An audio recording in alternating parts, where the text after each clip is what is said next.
Assalamualaikum warahmatullahi wabarakatuh. Saya Eka Janisa. Di sini saya akan mempresentasikan tentang perilaku biaya aktivitas akuntansi manajemen berdasarkan video terlampir. Pertama, di sini ada perilaku budaya atau cost behavior. Istilah umum untuk mendeskripsikan apakah biaya berubah seiring dengan perubahan keluaran atau output. Ini akan mendeteksi apakah saat biaya berubah maka akan mempengaruhi keluaran atau output yang dihasilkan. Di sini ada dasar-dasar perilaku biaya. Ada 3. Yang pertama adalah biaya tetap atau fixed cost. Fixed cost, biaya yang jumlahnya tetap sama ketika keluaran atau output berubah. Artinya tetap konsisten dalam rentan yang relevan ketika tingkat output aktivitas berubah. Jadi berapapun output yang jumlah output yang keluar, biayanya akan tetap, mau banyak mau sedikit, biayanya akan tetap. Contohnya adalah biaya sewa bangunan.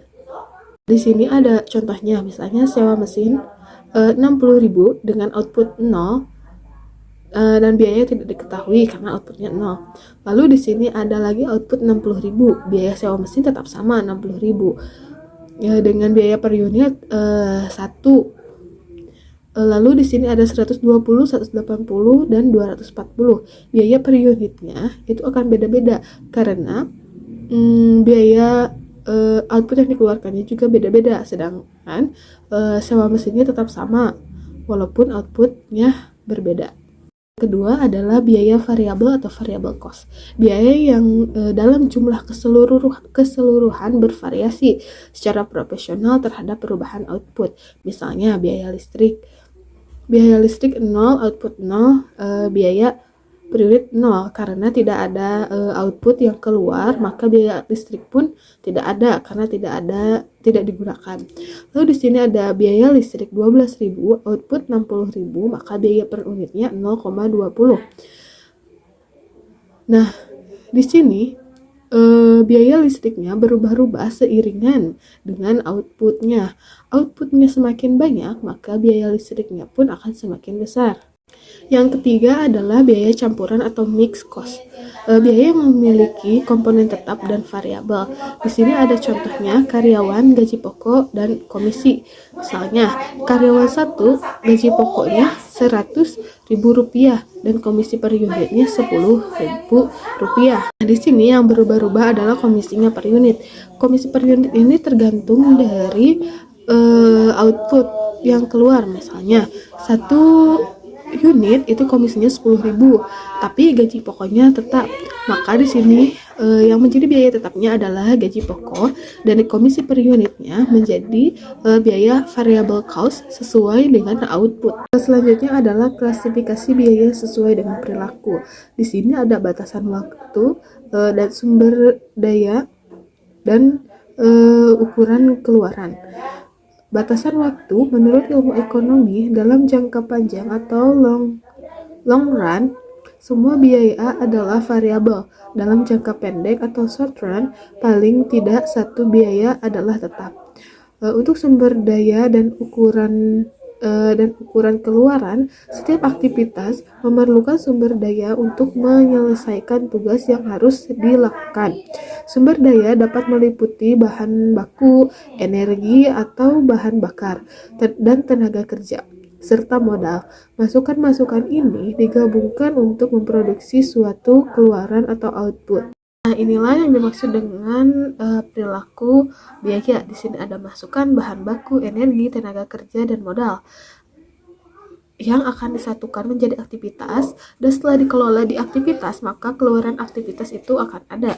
Lalu itu masuk ke perilaku biaya. Nah, di sini masukan berupa bahan baku tadi, energi, tenaga kerja, dan modal seperti yang tadi telah dijelaskan digabungkan untuk memproduksi suatu keluaran.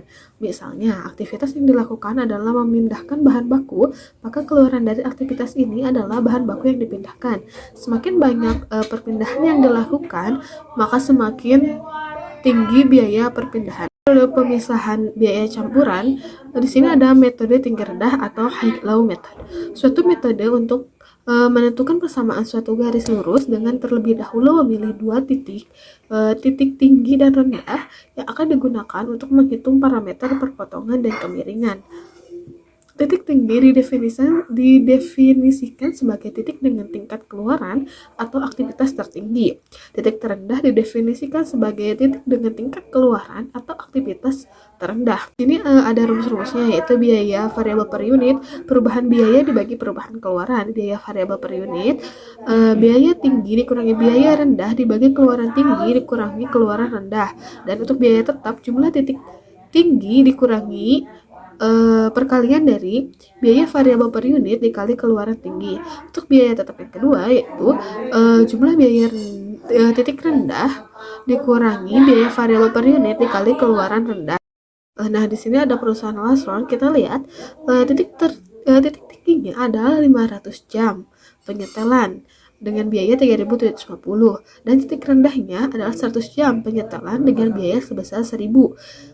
Di sini diketahui juga jika waktu penataan 350 jam, maka di sini bisa dilihat biaya variabel per unitnya menggunakan rumus yang di slide sebelumnya dimasukkan, dihitung, lalu hasilnya adalah 6.875. Untuk biaya tetapnya 312,5 dan untuk total biayanya 2.718,75 per unit. Metode yang kedua yaitu metode scatterplot. Metode ini adalah suatu metode penentuan persamaan suatu garis dengan menggambarkan data dalam suatu grafik. Langkah pertama dalam menerapkan metode scatterplot adalah menggambarkan titik-titik data sehingga hubungan antara biaya penyetelan dan tingkat aktivitas dapat terlihat. Keunggulan signifikan dari metode scatterplot adalah memungkinkan kita untuk melihat data secara visual. Kelemahan metode scatterplot adalah tidak ada kriteria objektif untuk memilih garis terbaik. Ini sama dengan metode sebelumnya, tapi di metode scatterplot ini kita dapat menentukan titik mana yang kita gunakan. Tidak ada kriteria yang ditentukan, jadi kita bebas memilih titik mana yang akan dipakai. Ini adalah metode ketiga, yaitu metode kuadrat terkecil atau the least squares method. Metode kuadrat terkecil menguadratkan setiap deviasi dan menjumlahkan deviasi yang dikuadratkan tersebut sebagai ukuran kedekatan keseluruhan. Penguadratan deviasi ini menghindari masalah yang disebabkan oleh bauran angka positif dan negatif. Pada dasarnya, pembandingan ukuran kedekatan dapat menghasilkan suatu pemeringkatan semua garis dari yang terbaik sampai yang terburuk. Garis yang lebih mendekati titik dibanding garis lainnya disebut garis kesesuaian terbaik atau best fitting line, yaitu garis dengan jumlah kuadrat deviasi terkecil.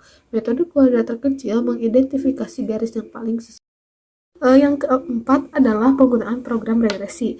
Program regresi spreadsheet menyediakan lebih dari sekedar perkiraan koefisien. Program ini menyediakan informasi yang dapat digunakan untuk melihat kemungkinan persamaan biaya yang dapat dipercaya. Karena rumus biaya regresi adalah garis yang paling sesuai, rumus ini seharusnya menghasilkan prediksi biaya yang lebih baik. Jadi terdapat dua atau lebih variabel bebas, metode tinggi rendah dan scatterplot tidak dapat digunakan. Untungnya, perluasan metode kuadrat terkecil dapat dilakukan secara langsung. Jika kuadrat terkecil digunakan untuk membuat suatu persamaan yang melibatkan dua atau lebih variabel penjelas, metodenya disebut regresi berganda atau multiple regression. Selanjutnya ada penilaian manajerial. Banyak manajer menggunakan pengalaman dan observasi terhadap hubungan biaya pada masa lampau untuk menentukan biaya tetap dan variabel. Di sini ada beberapa manajer menentukan biaya aktivitas tertentu menjadi kategori tetap dan lainnya menjadi kategori variabel tanpa menghiraukan kemungkinan biaya campuran. Yang kedua, manajemen mengidentifikasi biaya campuran dan membagi biaya tersebut ke dalam komponen tetap dan variabel. Ketiga, manajemen menggunakan pengalaman dan pertimbangan mereka untuk memperbaiki hasil estimasi statistik. Keunggulan dari penggunaan pertimbangan manajerial untuk memisahkan biaya tetap dan variabel terletak pada kesederhanaannya. Saat manajer memiliki pengetahuan yang mendalam tentang perusahaan dan pola biayanya, metode ini dapat memberikan hasil yang baik. Sekian yang dapat saya jelaskan. Terima kasih. Wassalamualaikum warahmatullahi wabarakatuh.